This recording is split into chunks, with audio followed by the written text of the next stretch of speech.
right, welcome back to this already the final segment of The Price of Business. I'm your host, Kevin Price, but you knew that. All right, and I'm still talking to you about you and your business like I do every day on this program, Monday through Friday. Let's talk a little bit about authentic leadership because let's face it, you watch TV, you get plenty of fake leadership, and then you got these people who are really cheerleaders who kind of rah people in certain directions, but they have no internal compass of their own. If you want an example, look at the leadership in both houses of Congress for both parties. That's kind of, indicative of that. The real courage often happens in the rank and file, but if you get into those high positions of power, you kind of lose your backbone. You lose your integrity. You lose your moral basis of leadership. So our guest today, he's going to talk a little bit about these problems. And Steve Mandahl, he's the author of The Alchemy of Leadership. And welcome to the program. Hey, thank you very much, Kevin. It's the alchemy of authentic leadership. Authentic leadership. Thank you very much. My producer, my former producer, wrote down the wrong thing. Anyway, we'll take care of that. But tell us a little bit about what motivated you to write this book. That's a good question. Actually, the motivation was kind of my own journey, and I've been CEO for about 8 years in a very troubled agency that I had to do a lot of turning around and a lot of really difficult things, and I started questioning my own leadership and my own decisions. So I kind of started writing the book as a diary of my own journey into being more honest and more authentic in the way that I perform leadership. And then it just kind of evolved. And there was plenty of fodder out there for me to pick from in the news every single day, as you mentioned, and so many other great stories of why people just can't get into being self-honest and authentic. Let me ask you, what is it about the higher the leadership, the poorer the quality the leadership tends to become? Do you know what I'm talking about? So, I look at Congress in particular, and all these guys in the highest positions, the majority leaders, minority leaders, all those guys are basically cheerleaders. They don't really lead things, and real courage takes place in lower-level positions. And what happened? What made these people become that way? How did they become leaders and then lose the qualities that made them leaders in the first place? That seems to be what happens. Yeah, that's a great question, and probably many, many things happen. But I think the main thing in politics particularly, Kevin, is that you have to promise so many things to so many people, and of course they do. And in the end, they can't deliver. And I think that's maybe true in business leadership and church leadership and sports leadership. But, I think it's just that people really don't know themselves that well. There's a lot of maybe a lot of triggers and a lot of emotional injuries that they have got from their own childhood. And they just our society basically doesn't really promote authentic leadership. When you look at our judicial system, for instance, you can kidnap 3 women, hold them for 10 years, and plead not guilty. Right. So, I think it's the kind of thing, or Alex Rodriguez is playing baseball today because he has pleaded innocent, not guilty, even though there's a preponderance of evidence saying that he probably is. So, the society is kind of aimed around a little bit of authenticity, and that kind of plays into this. But politics is extremely hard because you promise so many things, knowing that you can't deliver on those promises, and you end up really just crucifying yourself and being a very inauthentic person. Yeah, absolutely. There's no question about it. So what can you do? So you talk about this concept of not even knowing yourself. I kind of get that sense. How can you be authentic if you don't really know yourself? What do you exactly mean by that? Well, I think it's just a lot of internal dialogue and a lot of internal self-work. And, if you're going to be a leader in this country, whether it's political or running a business, you kind of owe it to yourself, I think, to do some inner work about the issues that really trigger you. I mean, that might be anger by getting cut off in traffic, and, of course, none of us want to have that happen to us. But there's so many. The world is full of so much self-help and so many, many resources for leaders to go to. But we're still studying how to influence other people and how to do certain leadership models and what to say and how to spin our story. And the truth of the matter is, just be honest. Mm-hmm. Just be honest. You can do that in a way of not hurting people and not being defacing to people, but be honest first to yourself. Just become the leader of your own life, and I'm talking about in all areas of your life, spiritually, financially, creatively, and certainly when we start talking to people, the way we speak to people.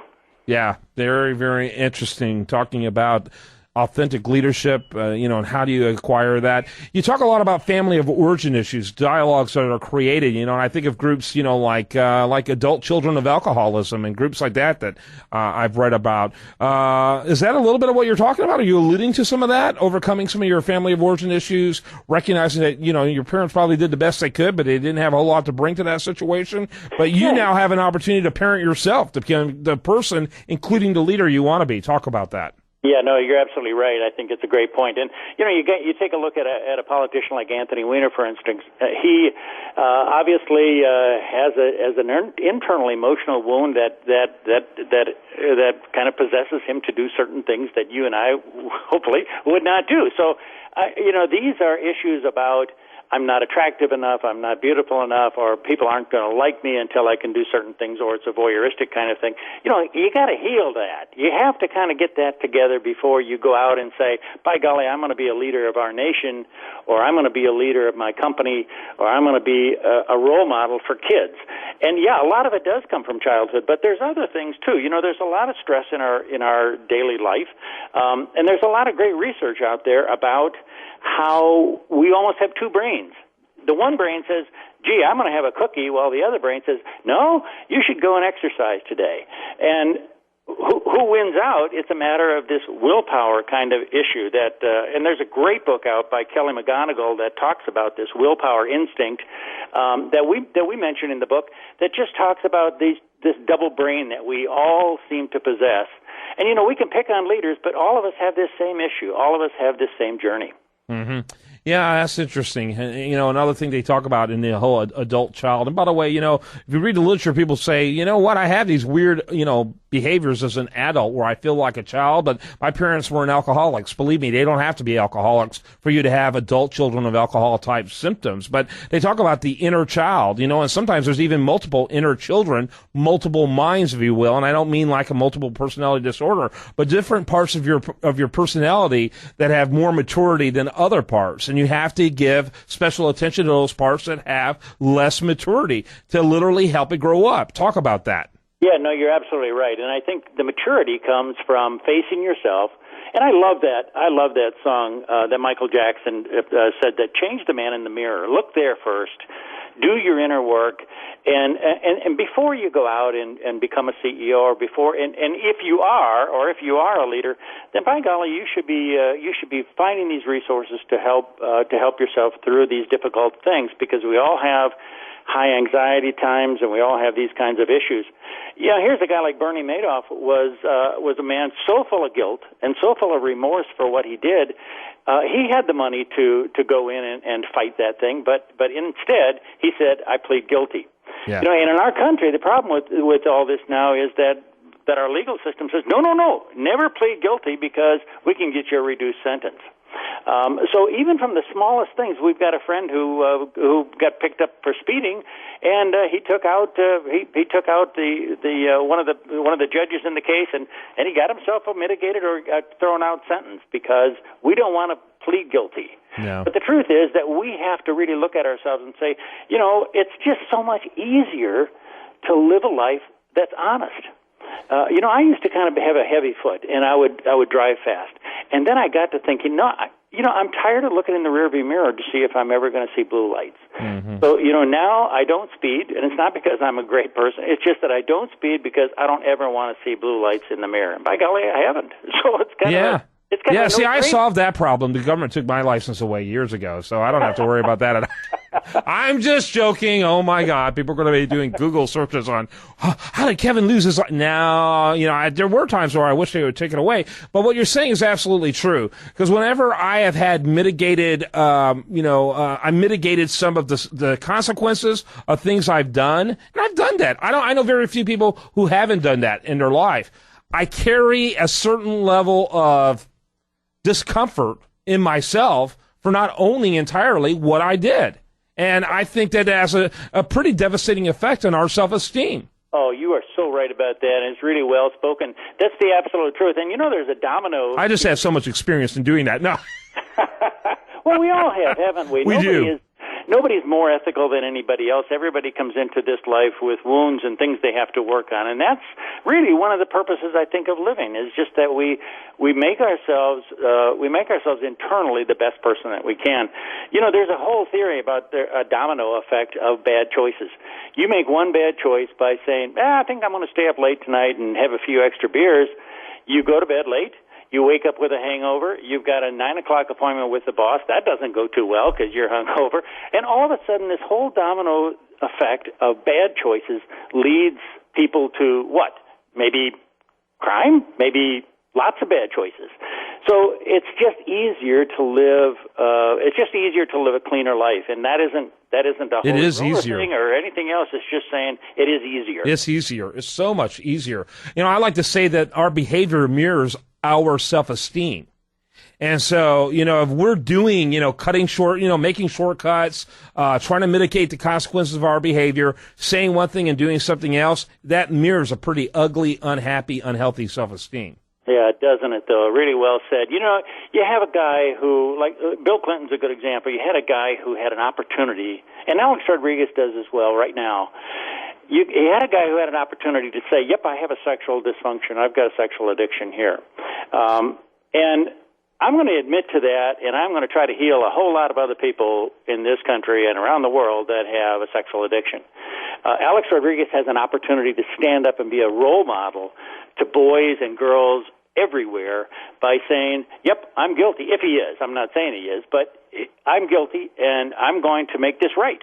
And I'm going to make this right by saying, look, I know everybody wants to be the best ball player that you can be, but do it within the framework of what is right and not what is incorrect. My producer's going to pull the plug on us here real quick, but you know, I think about Andy Pettit versus you know, other athletes out there that got involved in this whole steroid scandal. And Andy Pettit, you know what? They came to him and say, "Hey, you know what? We think you did this." He said, "You know what? I'm a Christian. I did do this. I own it. And I shouldn't have done it. And frankly, it's been hanging over my head for quite some time. I'll take whatever blows you give me." And you know what? It was so clean. It was so done. A lot of people don't even know that he took steroids, but he admitted to it. And the reason why is our culture, our media has no infatuation with the clean and the honest. No. They have an infatuation, an obsession with those who want to choose the sickest routes possible to self-destruction. No, I think you're absolutely right. We love sensationalism, and we love to see these leaders fall from grace. You know, it's really about you and I, though. It really is about us, and it's about living to our highest ability, for our children, for our wives and husbands, you know, for everybody. It's about living to our highest ability, and I think that's an obligation that we all have, just to be the best people that we can be and work on ourselves. There's so many tools, and if you need therapy, go get it. Go get it. That's the thing that you can do. Let me tell you, you can stick a buck into a basket for any night in any major city, particularly in this one, to get help on whatever issue you're wanting to work through. I'm telling you, there's a program for it. Go get some help. Stephen Mandahl, he's the author of the book, The Alchemy of Authentic Leadership. You know, and I think Andy Pettit proved that he's still a leader. Leaders are not without flaws. They own their flaws. That's the difference. He owned his flaws and made him a great leader. Yeah, you summed it up right there just as well as you can. And I just really appreciate the opportunity to talk to you and to promote this subject of living an authentic life. And, hey, it's time, isn't it? It's time. I think the whole world really wants to see true, authentic, honest, caring leaders. Stephen, we're going to put you on hold for just a second, but thanks for being with us today. The book is called The Alchemy of Authentic Leadership. You can learn more about it at alchemyofauthenticleadership.com. I'm Kevin Price. Have a great rest of your day, but spend it right here at this station.